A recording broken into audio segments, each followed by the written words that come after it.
Hello and welcome back to Umineko When They Cry, episode 23. Last episode we started, episode 2. And, it's very wholesome right now, except for the whole mirror breaking thing, which, I believe last time I surmised was most likely Shannon. I did have some thoughts in between last time and then regarding that scene, and I thought, hey, Natsuhi had that mirror that she was gonna give to Jessica, and upon rereading the description of the mirror whenever Natsuhi was looking at it, it said something about spirits regarding it, and I just thought, well, if this mirror is so special, what's stopping it from being Natsuhi's mirror? I mean, Shannon most likely has access to her room, considering she is a servant. But, you know, that's just a theory that I have. I'm sure you, well-seasoned Umineko readers, are laughing at how bad my theory is. I also had the thought that, maybe I was supposed to try and solve some of those mysteries presented in the first episode before moving on to episode 2. But I didn't. I just kind of, tricked ahead, and I don't know if I should or not, because, I mean, I have my ideas, but I don't know if you guys are inclined to hear them, because I think most of them are laughably bad. I mean, my theory is, going with the idea that Beatrice didn't do it with magic. Which, I'm still kind of on the Beatrice magic train, but I do have some theories regarding how, or not theories on, like, the complete mystery, but bits and pieces of the mysteries with just humans and tricks. But, let me know what you think. I'd also like to say thank you so much to all the people that have commented over the last week. I was not expecting so many comments. I forgot your username, and I'm so sorry, but to the one person who's been watching and leaving comments every few episodes, thank you so much. They make me laugh. I really love the perspective you have to add to some of the things that are going on, especially since it's been a while since I've seen those, so going back and rewatching those moments and seeing what makes others laugh is quite rewarding, I think. Anyways, I'm sure you guys are done hearing me talk, and, let's get into this. Mere moments ago, he'd been just another guest. But right now, she couldn't help but think of him as something more. However, such thoughts were mere distractions from her work as a servant. Shannon tried to chase them away with a small shake of her head. What's up? No, it's nothing. Shall I make some tea? I will prepare some more of that Earl Grey. So you remembered the name of that tea. I'm glad.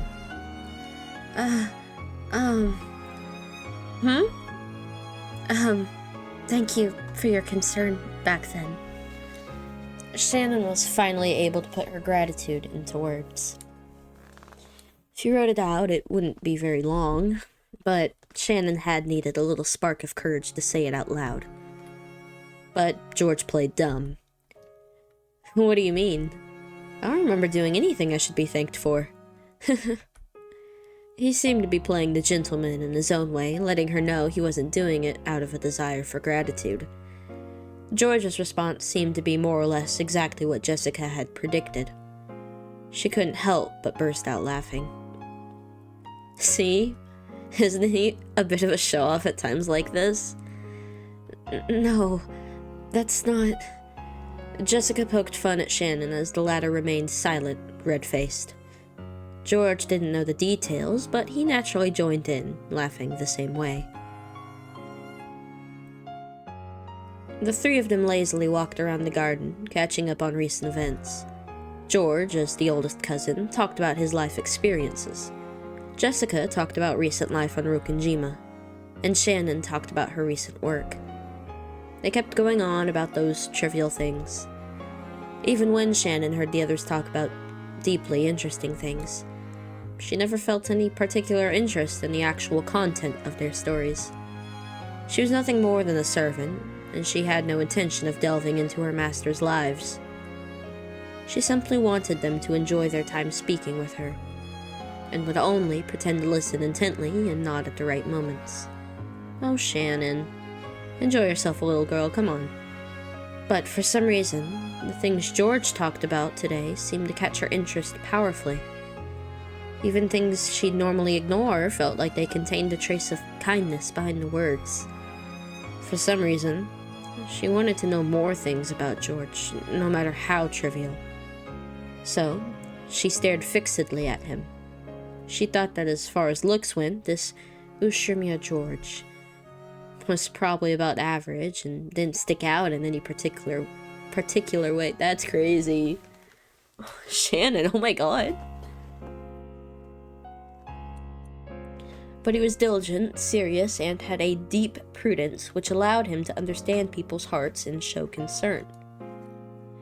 But she'd never noticed these things before now. She may not have met him many times, but she'd known his face for many years. Even so, she hadn't noticed once, until now. Oh, what is it? What'd you notice, Shannon? Let's see. Shannon, embarrassed by her own obliviousness, blushed. George, perhaps thinking that Shannon would listen intently to his stories, kept talking happily and at length about things he'd done and seen. But Jessica didn't miss that slight change in Shannon. So, she decided she'd change the conversation to the topic she was sure Shannon was most interested in. Oh yeah, come to think of it, George-san, have you finally gotten a girlfriend or what? Where did that come from? Normally, that reaction should have been answer enough. But for some reason, as she was now, Shannon wouldn't be able to understand it unless he said it clearly. George-sama is very nice, so I'm sure, he's very popular. Well, Quit it, Shannon. Isn't cornering him like that actually pretty mean? I wasn't trying to be mean. Well, I'm flattered that you have that mistaken impression of me, but unfortunately I still haven't had a relationship with any particular girl. After all, my looks are below average, as you can see. Damn, okay. be nice to yourself? And I can't speak tactfully in a way that can entertain a girl. Okay, that aspect you're wrong on. The other one, well, you know, if we're looking at George like this, he's fine. It's okay. If we're looking at George like this, yeah, a little below average. I'm not a... Just something... I think his eyes are too far. I think I've already said this, but his eyes are too far apart. I don't like that. Though he's doing better in the chin department compared to some people. Like, okay, you know, I don't even want to look at Kiri like this. Okay, yeah. Sorry, my mouse is a little funky. I don't think that's true. And I think a man's charm is decided by something that can't be measured by his appearance. That's why, I think you might be considered a very, very attractive man, George-sama. Shannon was being uncharacteristically verbose. She hardly ever spoke at such length. George seemed fairly pleased to hear someone applaud his charm like this, but he was just a little surprised at this sudden high praise. Jessica, now sure her guess was spot on, appeared to be barely holding back laughter. Thank you, Shannon-chan. I hope I do bump into a girl who's generous enough to feel attracted to me before too long. Wink, wink, wink. Yes, I'm sure you'll run into one. I'm sure there's at least one, no, a lot of girls who will recognize your real charm. She probably wanted to say that there was at least one girl very close to him. Shannon avoided saying that much, drawing a final line as a servant. Really, I guess I'm kind of embarrassed. He had probably never been praised this heavily by a girl before. George's face turned just as bright red as Shannon's. As she watched the two of them, Shannon giggled Jessica giggled sadistically. I don't know where I got Shannon from. Well, I'm sure you'll eventually bump into a wonderful partner, George Nissan. But I doubt you'll be able to properly escort your partner as you are now, right? It looks like you're diligent, but you've completely abandoned your study of that. The fuck you mean that? Sorry about that. I'll start studying that bit by bit. And how do you plan to do that all by yourself? Jessica? Are you gonna watch romance movies or something? Are you gonna learn from Uncle Hideyoshi? Oh, that's a little strange. Yeah, I still can't remember your username, and I'm so sorry. The one commenter that brought up just how weird and sexual half the conversations are between the Ushiramiyas. Yes, I agree with you like 10 billion%. Well, you're acting pretty triumphant. Men are no match for girls when it comes to this sort of thing. Normally, when George and Jessica got together, their parents would say George is diligent and admirable, and Jessica is lazy and rude.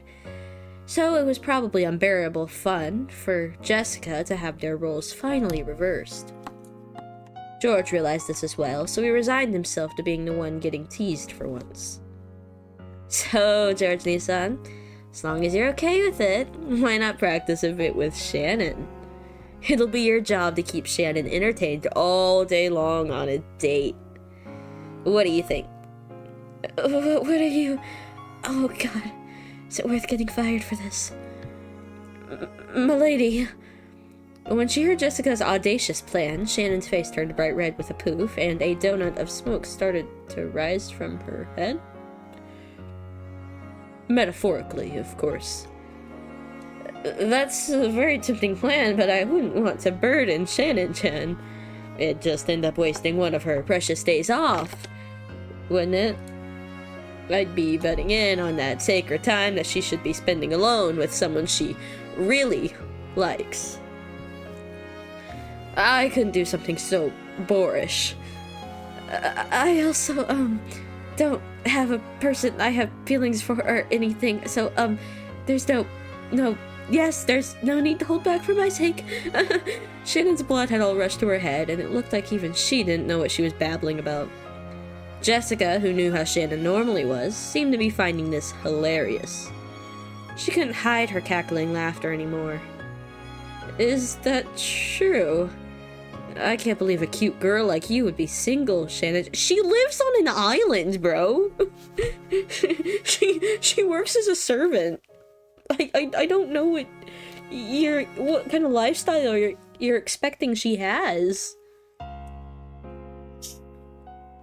I am a servant, so, of course I don't have any relationships with boys. Yeah, exactly. Come on, George. I thought you were the smart one. Which means that if Shannon ever wants a chance at getting herself a wonderful guy, she needs practice with relationships too. Right? So, you both want the same thing. Sweet. That'll be perfect. Jessica irresponsibly cheered the two of them on. By now, even George was hanging his head and turning red. George, I've been calling you for a while now. Didn't you hear me? When Ava appeared in what was already an embarrassing situation, both of them got even more flustered. Jessica watched and laughed loudly. Mother, I'm sorry I was so engrossed in our conversation. I didn't notice.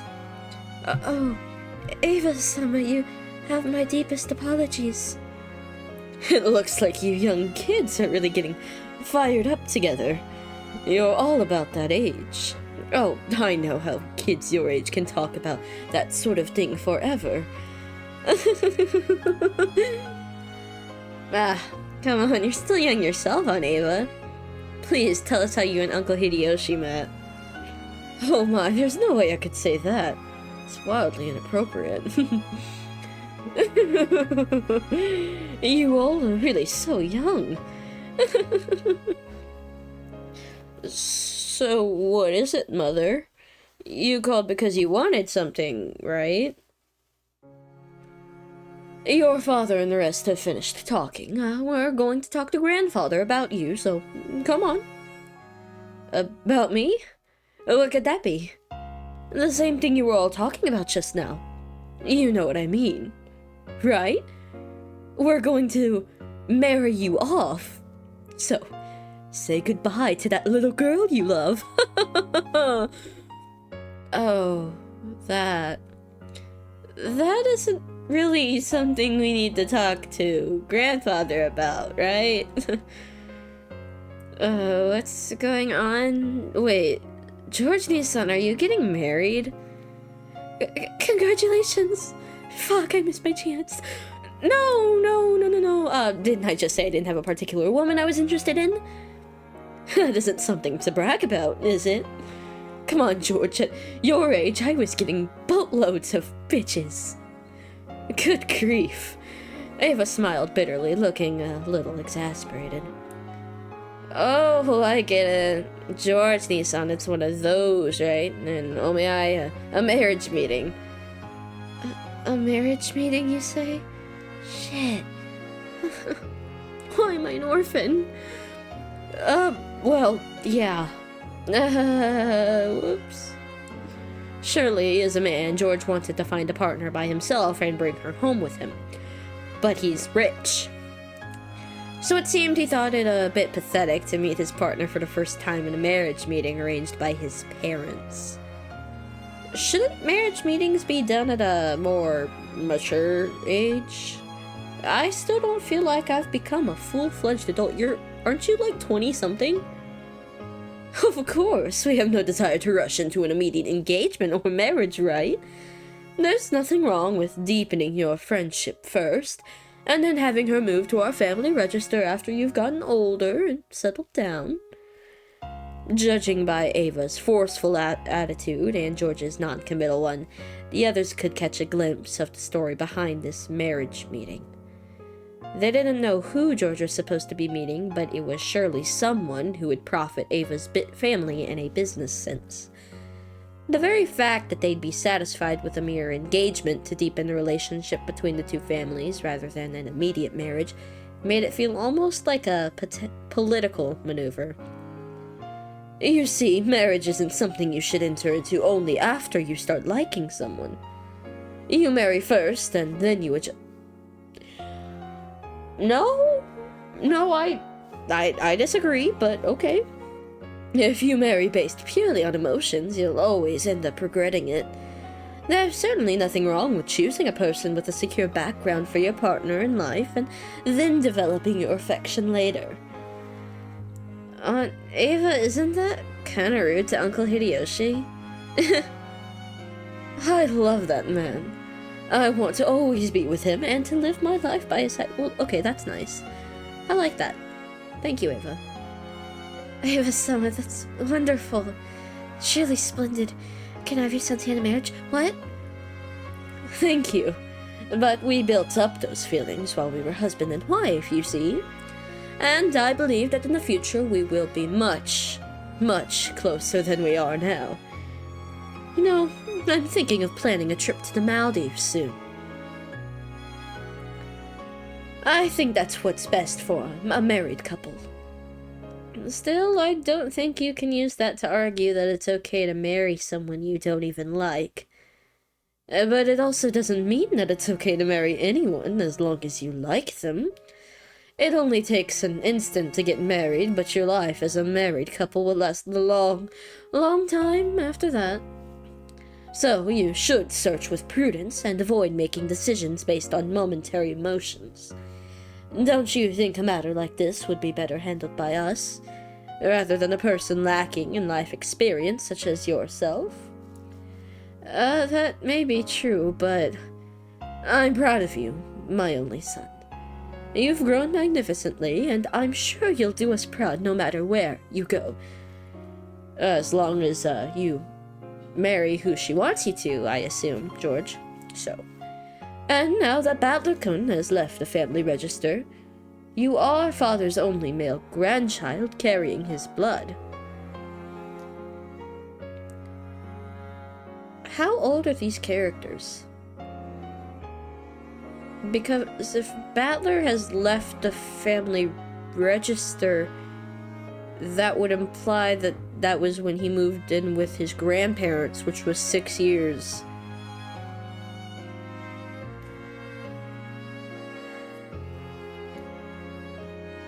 His ass is not... What? How old would he be here? If he was about to turn 23... What, 16? I don't believe that. And then, no way, that would make Jessica 12. I don't believe that one either.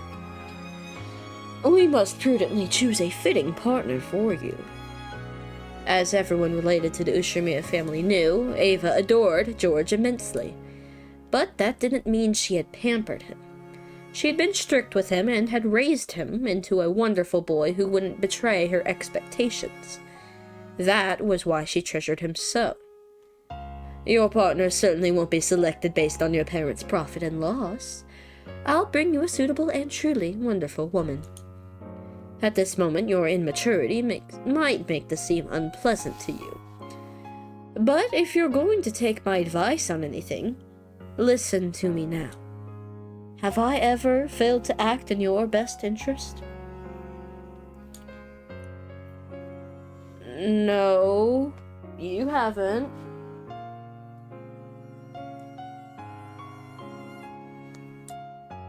Sure, as far as we know. That's enough for now. So, let's go. Chop chop. Carry on. We're keeping father waiting. Hurry to the mansion. Papa. Well, sorry, you two. Got a blast. See you later. George bowed to the two of them, and after bowing once more to Shannon, he dashed off to the mansion.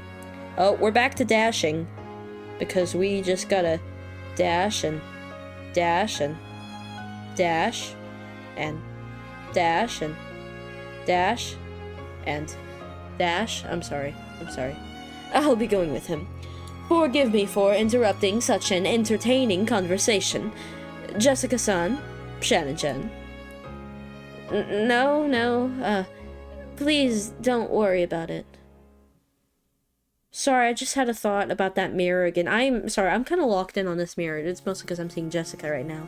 But I brought the mirror up. The reason why the mirror bothered me so much and why I think it has to be something related to that thing is because, you know, there was emphasis put on it, like, he was going to give that to Jessica, but after, you know, the morning where, you know, she leaves her room and sees the blood on the door handle, that mirror is never brought up again. There's as much as there's, you know, a lot of stuff being said in, you know, in the episode, or well, at least in episode 1, I don't think any details in there were just put in there for the sake of putting them in there. I think that mirror has to have some kind of importance, should it not? I'm gonna feel so stupid when it was just like a world building or whatever, character building. Come on, Shannon. Oh, sorry, no. That was Jessica, my bad. Come on, Shannon, let's go. Yes. It's okay. I'm sure you'll meet someone wonderful soon too, Jessica-chan. A wonderful person suitable for you. So if he's at the same level as me, you mean a guy with shit grades? That kind of pisses me off. And of course, you too, Shannon-chan.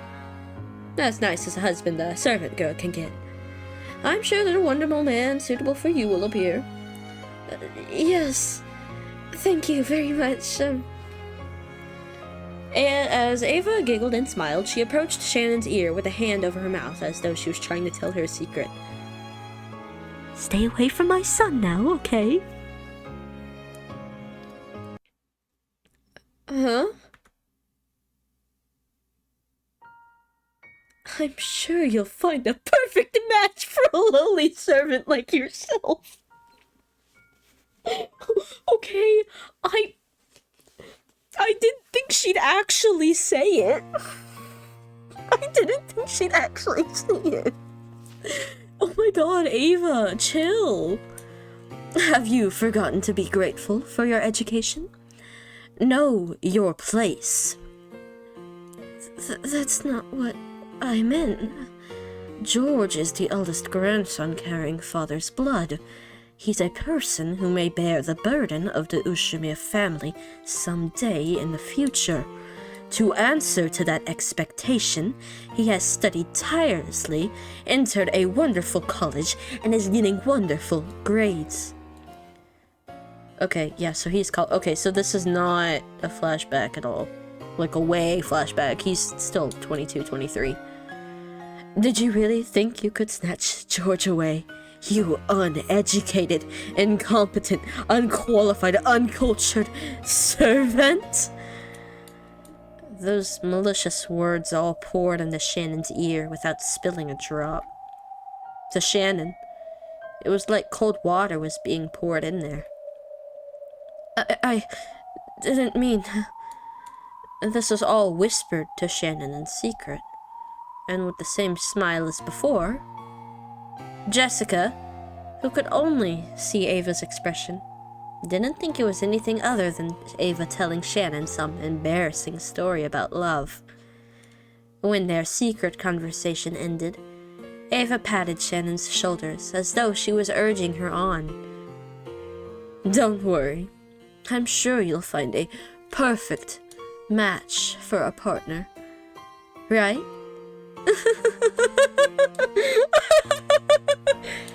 Okay, Jessica-chan. See you later. Yeah, see you later. And make sure you tell me about you and Uncle Hideyoshi next time. No way. Ava laughed loudly and headed back to the entrance hall. Behind Jessica, who was cheerfully waving her hand, Shannon reflected very, very deeply on those words of Ava's about knowing her place. Damn, Ava. Don't be a bitch. Oh my god. Like, I'm in a very conflicted place with Ava because I love her, but she's also kind of just a miserable person. Like, she's just kind of mean. And I'm sure there's reasoning to that, just like, you know, Rosa was a piece of shit to Maria because of the way Kinzo raised them, and the way, you know, Rudolph probably has reasons for being a piece of shit to Battler, but at least Rudolph was kind of nice. Kraus, fuck that guy. I hate that guy. I don't care what reason he has to act the way he does. I hate that guy. He can go to super hell as much as I care. Oh, it's time for me to take a serious look at how full of myself I've been acting. Shannon? I forgot. I'm furniture. Furniture isn't human.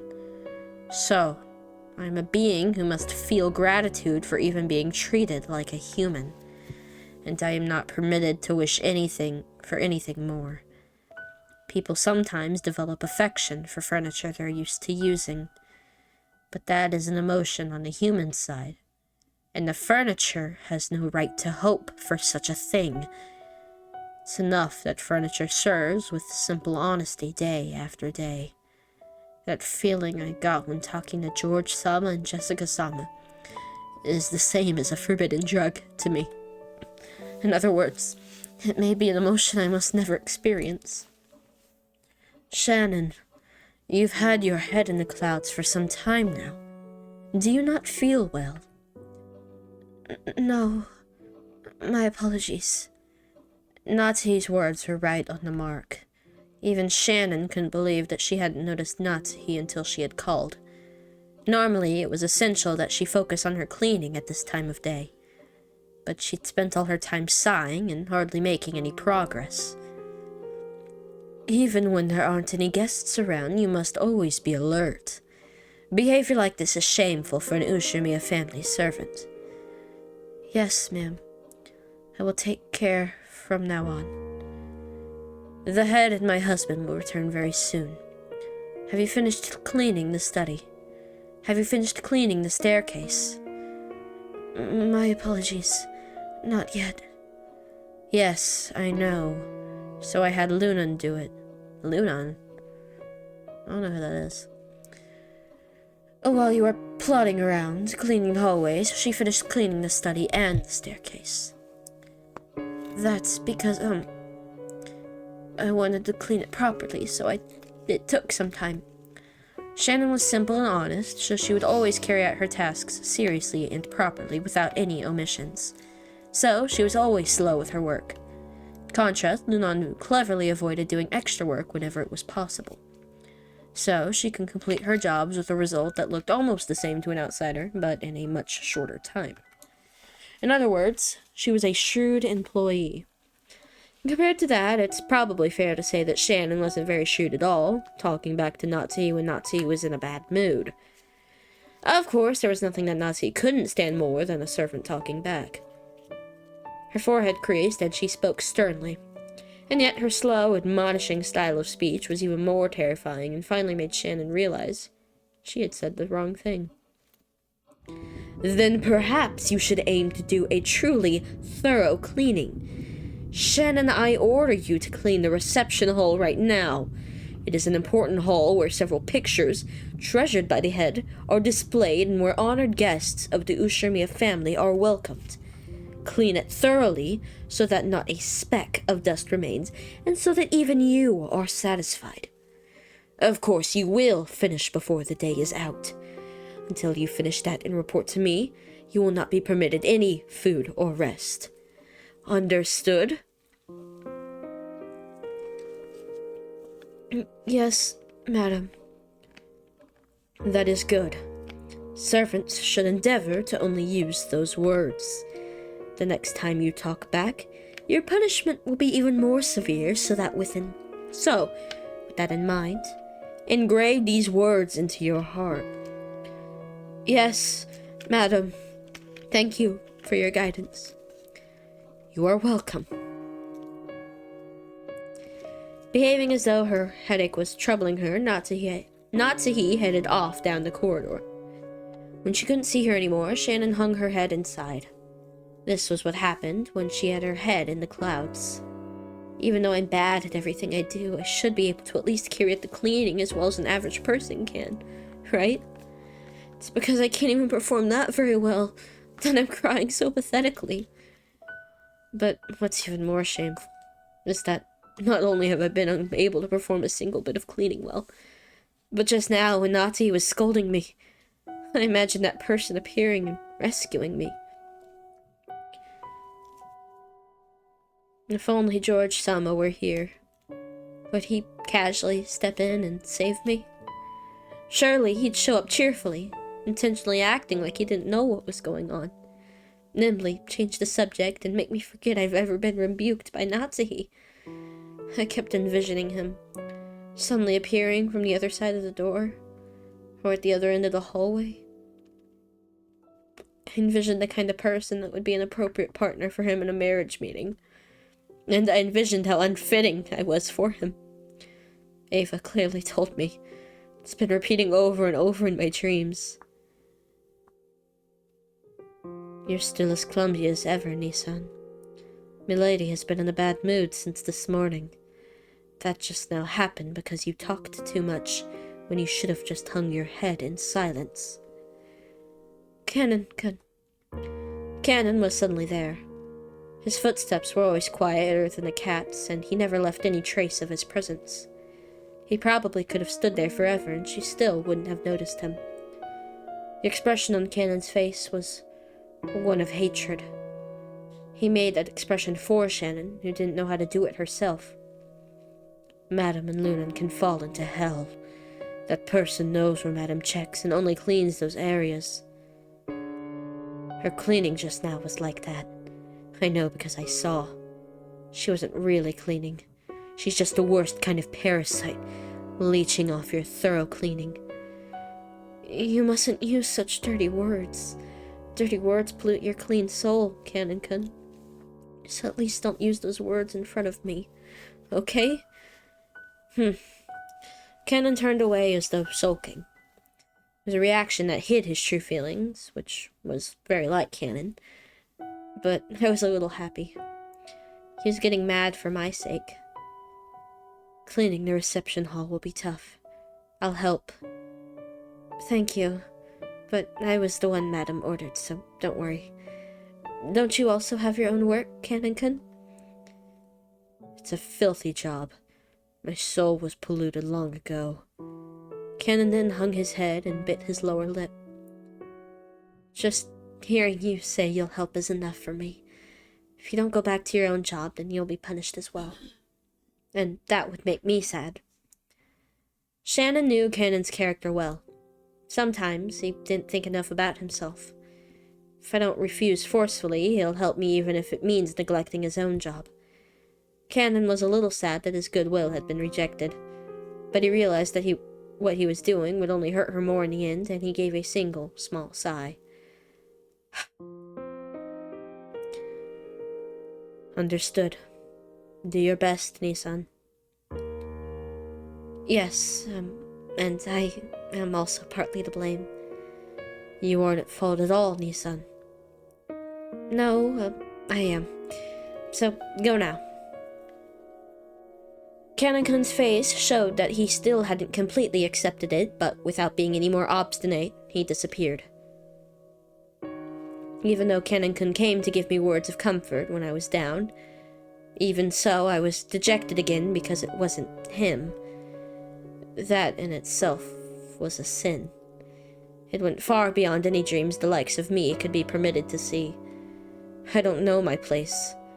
Shannon, who had neglected breakfast, already felt her concentration began to waver. But if she didn't finish up cleaning the reception hall, she wouldn't receive Natsu's permission to eat. That cruel Natsu had surely told the kitchen something to that effect. I have to respectfully receive Madame's punishment. That's right. My position in the world is furniture. I've been intoxicated by a dream that's beyond me.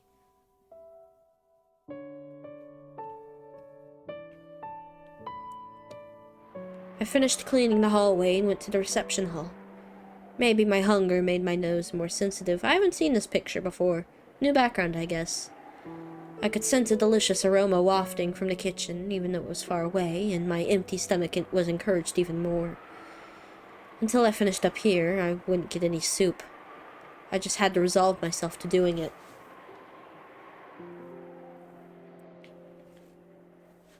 Several portraits were hung in the reception hall. One of those portraits was thought to hold a special meaning amongst the servants. Beatrice! It was the portrait of the witch. That wasn't its true name, but everyone in the mansion called it that. The name of the woman with elegant blonde hair, drawn as the subject of that portrait, was Beatrice. It was whispered that she might be the former mistress of Kinzo, the family head, and also that she was the great witch who had given Kinzo the gold of the legend. The witch, Beatrice, master of the night on Rokenjima. She was gracious to those who respected her, but she would surely curse those who made light of her. Battler. It was in Shannon's character to not neglect rules and beliefs such as those. So she thought of the portrait of her other masters as that person herself, and always treated it carefully, treasuring it. And it had become part of her daily routine to tell the witch, who only existed in the portrait, the secrets of her heart. She was furniture. Furniture doesn't complain, cannot complain. So she had no right to speak her mind about her difficult days. She had no right to open her mouth and say those words. So she at least spoke her mind inside her heart. She spoke her mind inside her heart, using words she couldn't say aloud, and protested to the formless witch. Of course, the witch didn't answer. She didn't console, and she didn't laugh it off. Shannon could only interpret that silence as she liked, so the witch was responding agreeably. Beatrice-sama, please listen to the story of my worthless self. As Shannon wiped the dust from the witch's portrait, she spoke that inside her heart. I certainly am incompetent and uncultured, just as Eva-sama said. I'm not a person, so maybe I have no right to love. But in that case, why was I given a heart that can know love? At that point, Shannon held back her tears for a moment. The sound of the rain, which had started falling, along with the chill air in a reception hall, made her feel as though her shabbiness had increased another level.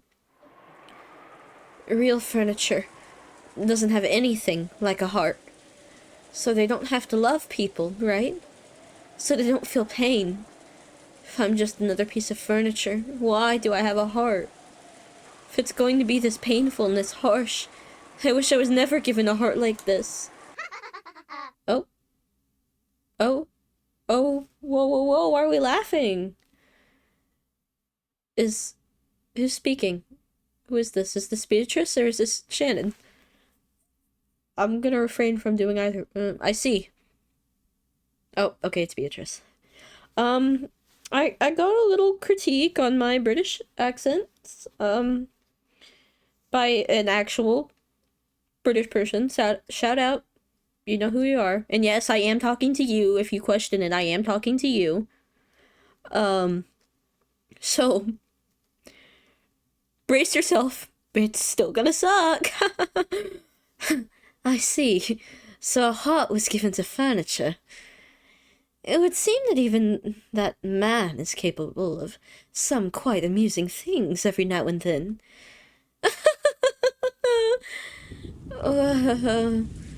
The witch that never answered or laughed. Answered. And laughed? Was it my imagination? Was I hearing things? No, that's wrong. After all, the next words became a voice, and I could hear them, not with my heart, but with my ears. Humans have continually searched for the elements that make up the world, since before the modern era. It is said that in ancient times, the Greeks tried explaining the world with the 4 elements of wind, fire, water, and earth. And after that, over several millennia, humans have added several elements to those 4, trying to explain the world with several interpretations, such as the 5 elements, the 6 elements, the 7 elements, the 8 elements, and the 12 elements. But they were never able to describe the one sole truth that exists, the single element. However, a single man appeared by the guidance of a star and finally explained the single element that makes up the world. Know what it is? Who? Shannon fearfully turned around. It's Beatrice! Hey girl. Right there.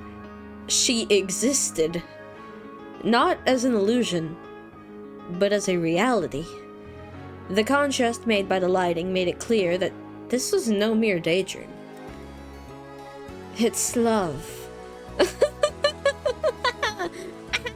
I'm sorry, I wanted to try and do her laugh, but I can't. The witch of the portrait elegantly held a golden pipe to her mouth and giggled. She laughed at the ignorance that causes humankind's thoughts to stray far from the most simple answer. That man explained everything in the world with love. That is the single element. That man fully explained how the world was constructed, with the smallest possible number. How simple and clear, how splendid, exhilarating, pleasant, and thrilling. The year that man was finally born is called the start of the modern era. Shannon lost any words to speak. She thought that when first meeting an unknown guest, her first word should be to ask that person's name. But without saying anything, Shannon knew this person's name, so she refrained. No, surely it would be the greatest disrespect for someone who lived or worked on this island to ask this woman her name. After all, she was the other master of this island, besides Kinto. Beatrice-sama. Indeed. Oh, hey, is she back? She back in our chart? Hey, I missed you. I like this song. Music people, share the name of this song with me, please? I'm trying to collect them. I only know 2 of the ones so far, and that's, Golden Slaughter and Requiem. I am Beatrice. Even after 1,000 years, I see that people still always give me that look when we first meet. The witch giggled at how Shannon's reactions didn't betray her expectations. Shannon realized that she had met with a being that mustn't be met with, and she took a step backwards. That's where the wall and the portrait were, so even as she gazed at the witch's portrait was touching her back. The source of your troubles is love. Love, the single element that makes up this world. In other words, it is everything in this world. And when it is lacking, then your world is lacking too. It is no different from scooping water into a canteen with a hole in it. Even if you scoop and scoop, that eternal desert of the heart never fills. It is the original sin that humans are founded upon and everything is made of. Understand? When Adam and Eve put the fruit of knowledge to their lips, love is what they learned of. Because of that, humans were chased out of the garden and became fully human. Which means that knowing and loves and suffering is what makes one human. You kind-hearted child, you ought to be praised. Now that you have gained this knowledge, you are no longer furniture. You are now human. I recognize that with all the authority of my name.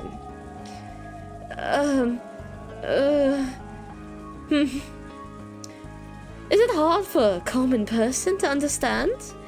Very well then. Forgive me. It has been a long time since I have spoken with a human. Allow me to apologize for my talkativeness. Without waiting for a reply from Shannon, Beatrice laughed pleasantly for a while.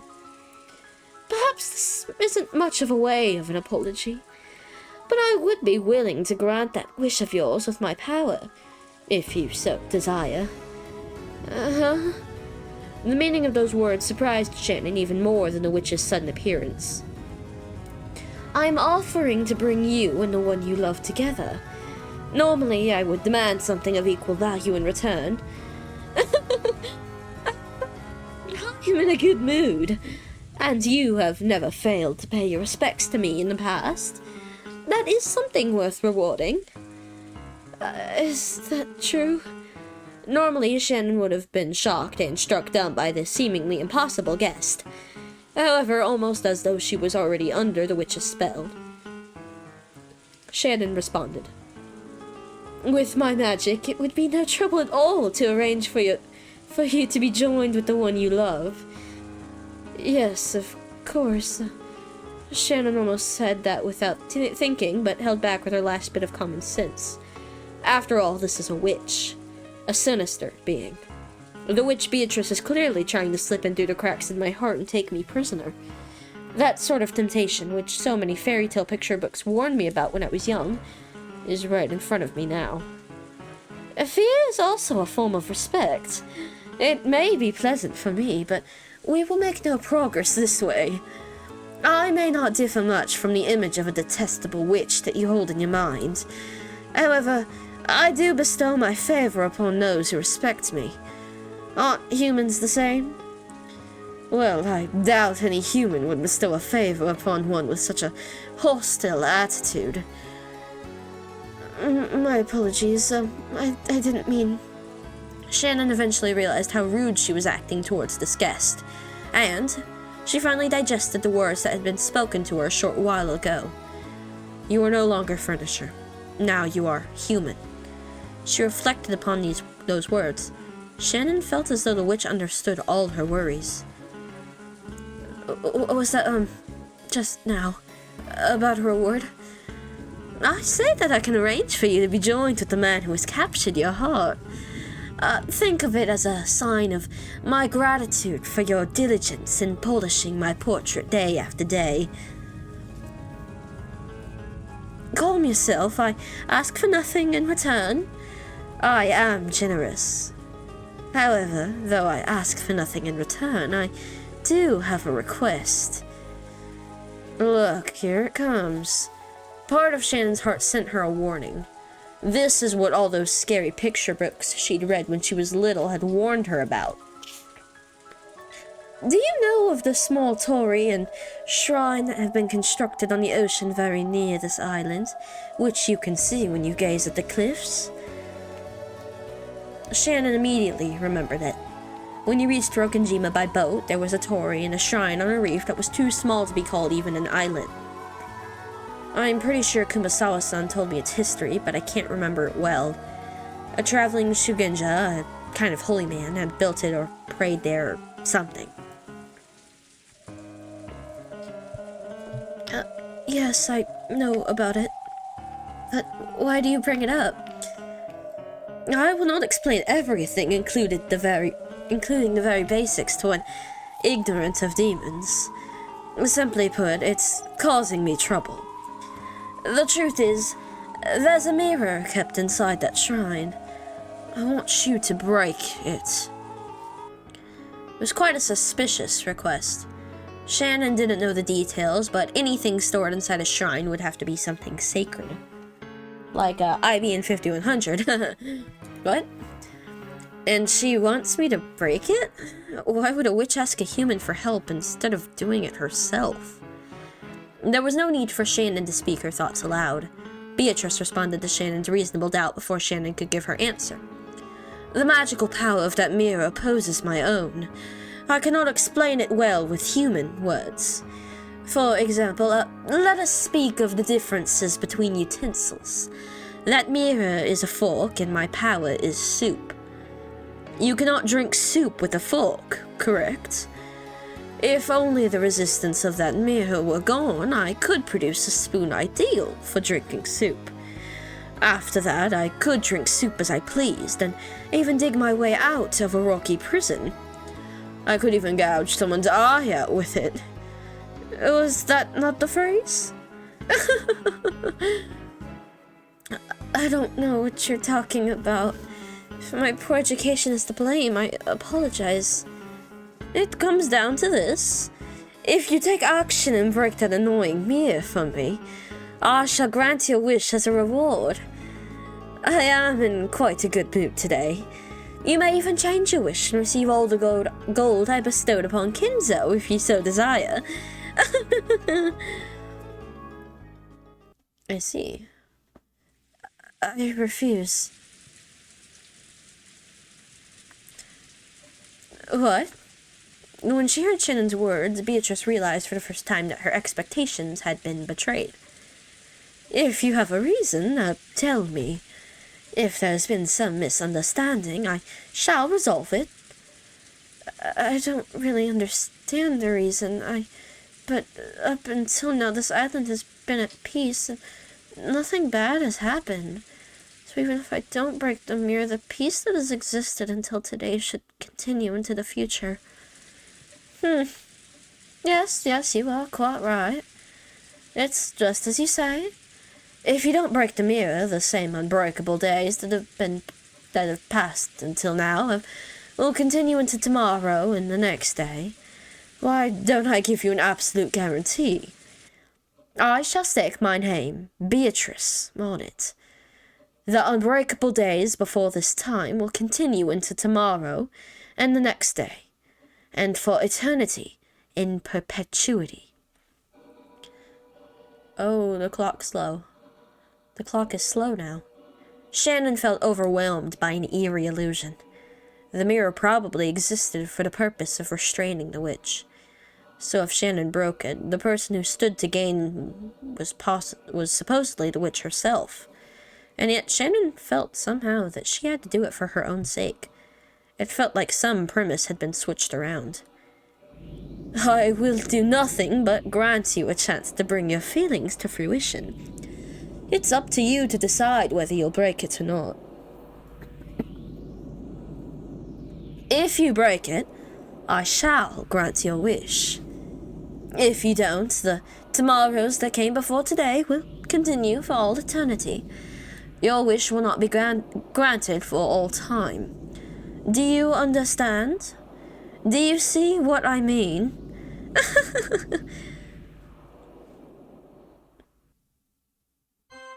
The witch was speaking. She was pressing Shannon, saying she must break the mirror if she ever wanted to be united with George. It was a declaration that Shannon's feelings would never be brought to fruition unless she broke it. Please, stop it. I don't want to hear something like that. It was never my goal to cause you pain. Oh, well, when love leads to madness, that is when we see the true charm of humanity. Enjoy that emotion to your heart's content. However, if you wish to borrow my power, feel free to break that mirror at any time. And then you may yell my name and awaken me. I will certainly keep my promise. This way, you shall have no complaints, right? I won't force you to decide right now. Easy, is it not? Was it really such an easy thing to do? No, it certainly wasn't. To Shannon, who was burning with infatuation and worried by love, being tempted constantly and eternally with a way out was truly a cruel trial. I won't set a time limit on that promise, but there is a time limit on the magic that can grant your wish. That time limit is not of my making. The one you love will decide it himself. You see my meaning. You catch my drift. I don't know any more, sayings for this kind of meaning. No, I don't understand. When the one you care for finds the partner to whom he ought to pledge his love, that limit will be reached. I may be a witch, but I am no demon.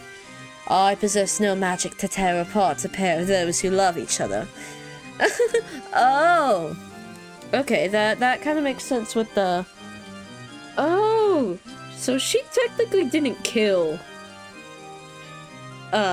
Ava and Hideyoshi. It was the spears. She just called upon the spears to do... Or the stakes.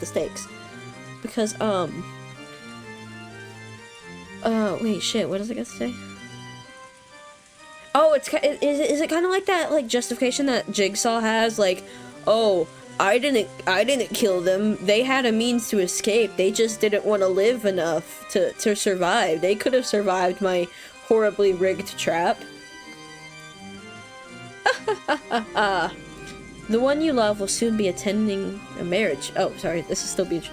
The one you love will soon be attending a marriage meeting, yes? You may have stronger feelings than that man as anyone else in the world. However, that doesn't mean you are the most suitable partner for him, does it? I know with whom he will be having his marriage meeting. That girl is the most suitable for Ushamiya George in the entire world. She came from a good school, achieved good grades, and possesses both composure and thoughtfulness. She is more beautiful than you, wiser than you, more suitable than you. How could an ignorant, incompetent, uncultured girl like you be suitable? You know better than anyone. That are none less suitable than you. Even imagining that you and Ushamiya George could be joined is sinful and foolish, foolish, foolish. Know your place. Have you forgotten to be grateful for your education? Know your place. George is the eldest grandson carrying father's blood. He's a person who may bear the burden of the Ushamiya family someday in the future. To answer to that expectation, he has studied tirelessly, entered a wonderful college, and is getting wonderful grades. Did you really think that you could snatch George away, you uneducated, incompetent, unqualified, uncultured servant? Oh, that was still Beatrice talking, my bad. Okay. Stop it! Don't bully Shannon. Who the hell are you? At that time, as Shannon held her head, trying to protect her heart from the blade of Beatrice's words, Cannon ran in front of her. Cannon didn't care who this woman was. If this was an enemy tormenting Shannon, whom he loved and respected as a sister, nothing else mattered. Cannon couldn't stay back. This person is... Beatrice? It seemed Cannon also realized that the being standing before him was the witch of the portrait, and also that she was something to be feared. You know, I'm gonna be kind of mean. And I want to end this episode here. Right now, it is actually Friday as I'm recording this. My original intent with recording this today was because I have some paintings to be doing. I have commission work, and I kind of need to get them done within the next, 2 weeks. So I need time to work on that, but if I find myself in a good place come Sunday, you guys may or may not be receiving a second episode. Don't hold your breath, though. I don't know how busy I'll end up being, but if all goes well and life is great and kind and awesome to me, we'll get a second episode. Anyways, this was quite the enlightening thing. It's weird to see Beatrice, exist, because before we only saw her in Purgatory. And so, in a way, I guess this kind of means she exists. Maybe. Battler would, say, nuh-uh, just because you're in front of me doesn't mean you're real. But, it's... yeah, but I'm really liking episode 2 so far. If any of you in the comments have read through episode 2 or seen episode 2 or something adjacent episode 2, let me know how you like it and how much I should be looking forward to it comes, because I'm already thrilled, but I'm just eager to see what kind of tricks Beatrice has. And also, I'm assuming that Shannon actually does go and break that mirror, considering we kind of saw her go and break that mirror. But yeah, thanks so much for watching. Bye!